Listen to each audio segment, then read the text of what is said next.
Bonjour tout le monde, on se retrouve pour un nouveau tuto sur JDevelop. Aujourd'hui, on va voir comment créer et gérer les animations. Donc là, en l'occurrence, ça sera pour notre joueur. Donc je vais double-cliquer dessus et on va créer une nouvelle animation ici, ajouter une animation qu'on va appeler Jump.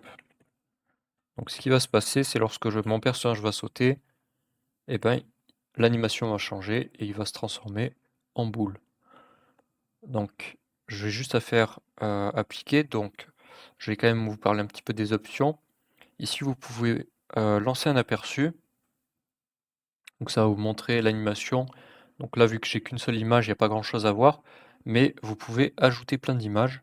Si je fais dupliquer la sélection ici, que je vais éditer avec Pixel, par exemple, on va faire hop, un trou dans notre balle. Vous voyez là, vous avez un aperçu de l'animation. Et donc vous pouvez ajouter plein d'images pour faire plusieurs, pour rendre l'animation le plus fluide possible. Plus vous aurez d'images, plus l'animation sera fluide. Donc nous, le but c'est vraiment de simplifier au maximum. Donc on va mettre qu'une seule image dans notre animation.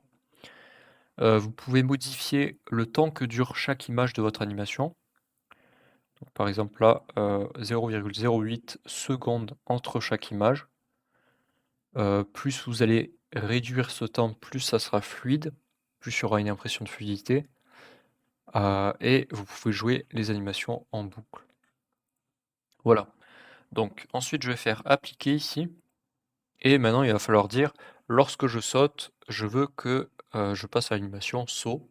Lorsque je ne suis pas en saut, je veux être à l'animation défaut.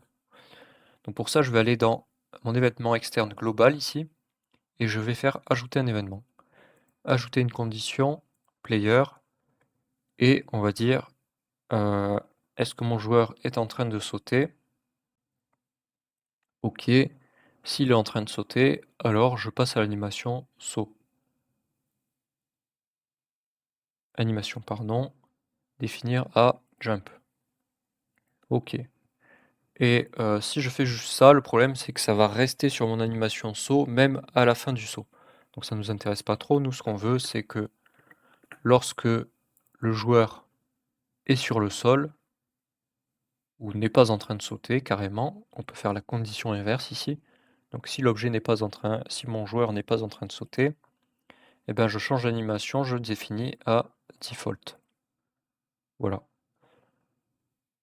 Donc si je lance l'aperçu, là je peux me déplacer, et quand je saute, on voit bien que ça change d'animation. Je passe, mon joueur se transforme en boule au lieu d'être un carré. Voilà, c'est tout pour ce tuto.